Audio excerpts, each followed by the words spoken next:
Os pequenos do sexto ano, esse dia todo agradável aí de quinta-feira, 5 de novembro. A gente vai ter mais uma aula de história hoje bacana, tá bom? A gente viu aí nas aulas passadas que a gente está quase terminando o Império Romano, um assunto que vocês só vão ver novamente lá no ensino médio. Então a gente tem que ter muito capricho na hora de estar estudando, estar lendo, fazendo as atividades. Essa semana, por exemplo, eu passei duas páginas para vocês responderem, porque está próximo de eu pedir o livro para a gente corrigir, tá bom? Então, como está bem pertinho de eu pedir o livro de vocês façam logo as que já tiver em branco aí, se tiver alguma faltando, verifica, faz as páginas do livro que estiverem faltando. Que na hora que o tio pedir na semana que o tio pedir a atividade, a gente já pega, ou pedir o livro, aliás, né, para corrigir.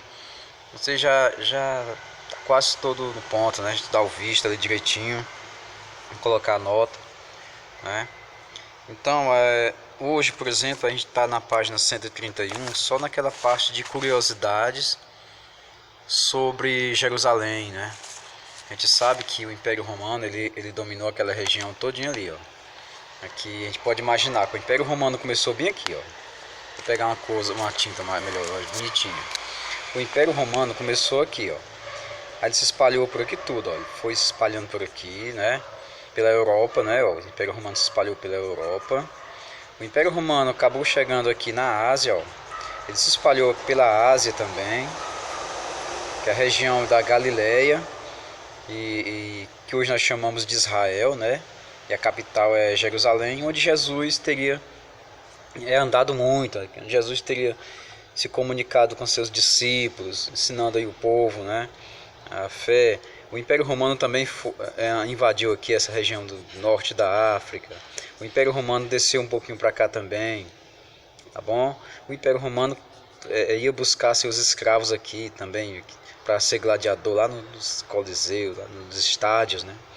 O coliseu é um estádio, então, então sim, o Império Romano foi grande, ó.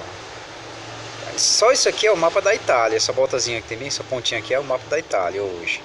Tá bom? Aí ele foi por aqui. O Império Romano só não chegou. Essa parte todinha aqui, que eu vou marcar agora com outra cor. Deixa eu mostrar aqui pra vocês. Eu vou marcar de uma outra cor. Era o lado que ficavam os germânicos. Tá bom? É de onde vinham aqueles povos que eles chamavam de bárbaros. O pessoal lá que vinha de longe, de outras regiões, ó. Então aqui, por exemplo, aqui os bárbaros também vinham daqui, ó, da Ásia. Os bárbaros se misturavam aqui, ó, que os saxões e os bretões ficavam aqui nessa ilhazinha que hoje nós chamamos de Grã-Bretanha, tá? Então tinha vários tipos de bárbaros diferentes. A gente vai falar disso daqui a pouco. Mas antes a gente vai ver bem que essa parte de curiosidades que tem na página 131 sobre Jerusalém. Jerusalém ficava bem aqui, mais ou menos nessa região bem aqui, ó, da Ásia, onde Jesus teria surgido e disseminado a sua fé, tá bom? E essa fé que Jesus disseminou, espalhou, né, que é a mesma coisa, ela chega até o Império Romano, ó, chega até aqui o Império Romano, como fosse uma espiral. Ela vai aumentando, vai crescendo. Muitos germânicos se tornam cristãos.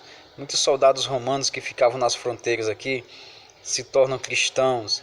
E quando chega no Império Romano, essa religião ela é combatida por muitos imperadores. Porém, dois imperadores se converteram. O primeiro imperador a se converter a essa fé nova, essa fé cristã, foi Constantino. Constantino acabou, digamos, liberando os cristãos para que eles exercessem a sua fé, né? Para que eles pudessem rezar em paz. Ninguém podia mais maltratar um cristão, nem pensar em jogar cristãos lá nos estádios para serem devorados por leões, não. Tigres, leões. Então, o outro imperador que foi notável aqui nessa parte do cristianismo foi o Teodósio. Teodósio, ele acaba sendo, digamos assim, aquele imperador que disse assim: agora a religião cristã é oficial. Aquele que não seguir dentro do Império Romano, que não for cristão, é considerado ateu ou é considerado bárbaro, igual aos outros. Aí os cidadãos romanos ficaram meio assustados, aí muitos deles começaram aí a seguir as determinações do imperador mais por medo do que por fé. Mas com o tempo esse medo foi se tornando algo tão natural que eles acabaram transformando isso numa fé inquebrável, né? E essa religião nova chamada cristianismo, ela se espalha juntamente com o Império Romano. É isso que eu quero que vocês entendam, viu? Essa religião chamada cristianismo, ela se espalha juntamente com o Império Romano, tá bom? E se mistura com outras religiões e começa a se espalhar por todo o mundo que você conhece, tá bom? Com o tempo ela vai bater aqui na América também, ó. Canadá, América dos Estados Unidos, Brasil, em todo canto essa religião cristã, ela vai chegar, mas com outros nomes que ela vai chegar. Ela não vai chegar mais como cristianismo, não. Em alguns lugares, essa religião cristã vai chegar com o nome de evangélicos. Em outro lugar vai chegar com o nome de puritanos. Em outro lugar ela vai chegar com o nome de católicos, né? Em outro canto ela vai chegar com o nome de ortodoxos, mas é tudo cristianismo. Tudo cristianismo, tá bom? Então, aqui na parte que fala das curiosidades, eu vou até mostrar para vocês aqui as imagenzinhas, né? A gente tem aqui um monte de pessoas aqui na Via Crucis. O que é essa Via Crucis?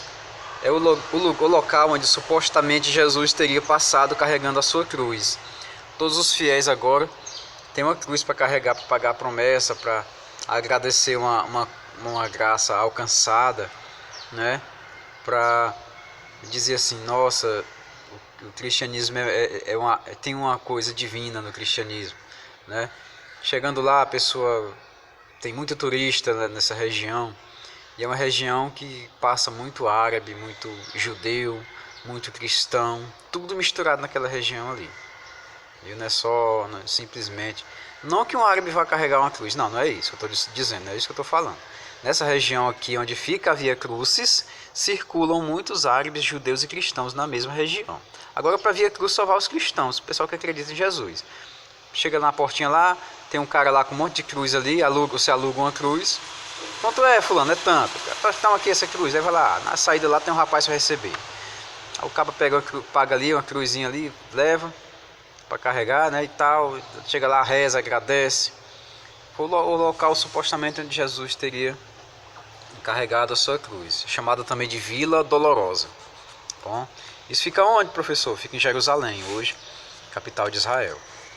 Bom, Jerusalém é considerada uma cidade sagrada para o cristianismo. Na verdade, ela é considerada sagrada para ter 3 religiões: cristianismo, islamismo e judaísmo. Essa é a cidade de Jerusalém. De vez em quando dá uma confusãozinha lá, mas confusão pesada, por sinal.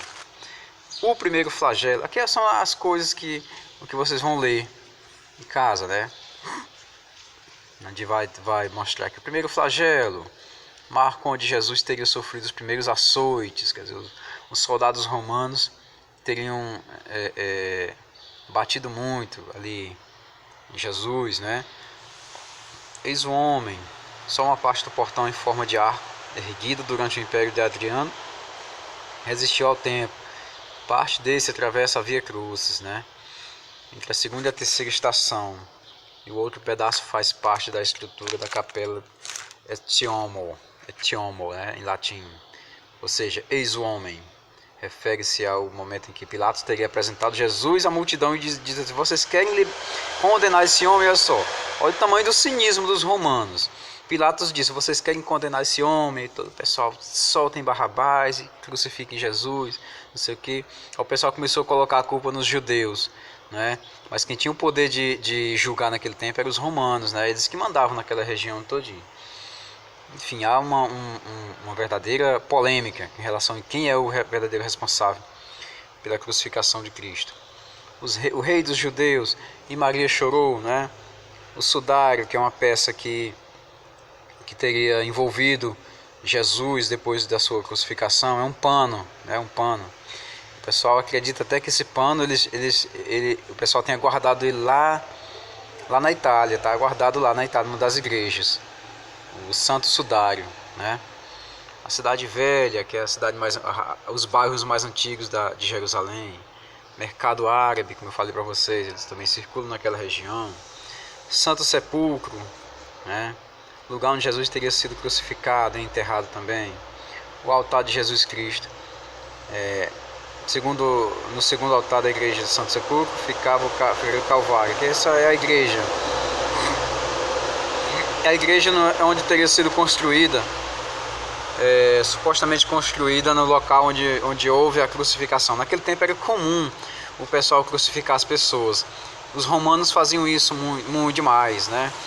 Ou seja, aqueles que eram considerados bárbaros ou estrangeiros, eles eram crucificados. Já os cidadãos romanos, eles tinham a cabeça cortada, né? O cidadão romano não era crucificado. Se cometesse um crime muito grave, teria a cabeça cortada. O que aconteceu com Paulo de Tarso. Ele era um cidadão romano que se converteu ao cristianismo, e Paulo de Tarso acabou levando esse cristianismo para o mundo todo que se conhecia na época. Ele foi um grande disseminador do cristianismo. Paulo de Tarso, ele teve sua cabeça cortada pelos romanos, ele não foi crucificado. Enfim, isso aqui é a parte de curiosidades, tá bom? A parte que eu falei para vocês que aqui também é curiosidade também, dá uma lidazinha, cara, gente. É legal demais a pessoa ler. Você lê, você se teletransporta para momentos, para mentalidades antigas, enfim, você tá... É uma viagem no tempo a leitura, né? Dá uma lidazinha. Não vou ler com vocês não, porque eu sei que vocês já leem muito bem. O que eu puder explicar, eu explico. Então, para casa eu passei essas duas páginas aqui do nosso livro, tá bom? Eu vou, por exemplo, aqui a primeira questão, vocês vão olhar ela aqui direitinho. Assim, Otávio Augusto, lembra, foi o primeiro imperador de Roma. Queria transformar o Império Romano e para isso iniciou uma série de reformas que ampliaram sua popularidade. Em seu caderno, cite algumas medidas adotadas por ele.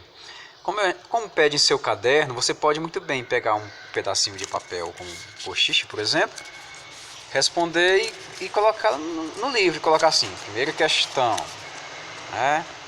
Primeira questão, letra A da primeira, né? Primeira questão. Aí você coloca embaixo, segunda questão, se for pedir no caderno, tá bom? Ou então você pode grampear uma folha de papel normal, não tem problema nenhum. No caso de você não riscar o livro dos lados do livro aqui, ó, não faça isso não, deixa branquinho assim, deixa limpinho. Você só pega um pedacinho de anotação, de cartãozinho de anotação, coloca aqui no cantinho, responde, que o tio vai entender onde é que está a resposta. Resposta da primeira questão, não precisa nem copiar a questão toda não, só a resposta da primeira questão, tarará, tarará, tarará. Resposta da segunda questão, também. Tudo bem? Segunda questão, faça uma pesquisa, diferencie o Edito de Milão do Edito de Tessalônica, né? E escreva em seu caderno também, tá tudo no livro isso aqui, tá bom?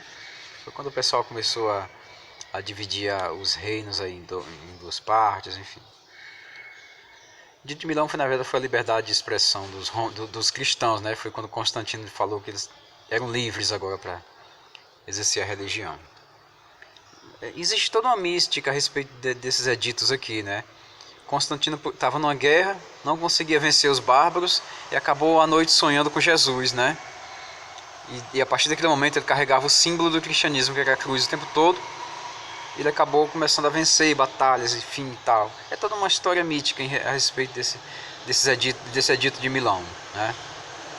A expressão Roma era como uma gigante com pés de barro. Roma, uma gigante com pés de barro. No caso da terceira questão, você já vai responder aqui, ó. Já tem as linhas. Um gigante com pé de barro é uma graça, né? Ele é fortão lá em cima, mas tem alguma coisa fraca nele. E é isso que o pessoal estava falando nessa frase aqui. Roma, um gigante com pés de barro, tá bom? É só para você interpretar isso. Você pode dizer que não, que Roma estava caindo, que Roma estava sendo invadida, que não tinha mais escravos para os romanos explorarem, os soldados não obedeciam mais ao imperador, já eram todos cristãos. Você pode colocar do jeito que você achar mais interessante, contanto que você coloque, tá bom, gente? Faça o diagrama, que é essa palavra cruzada aqui, essa palavra-chave ali. Mudou o seu nome, acumulando vários cargos.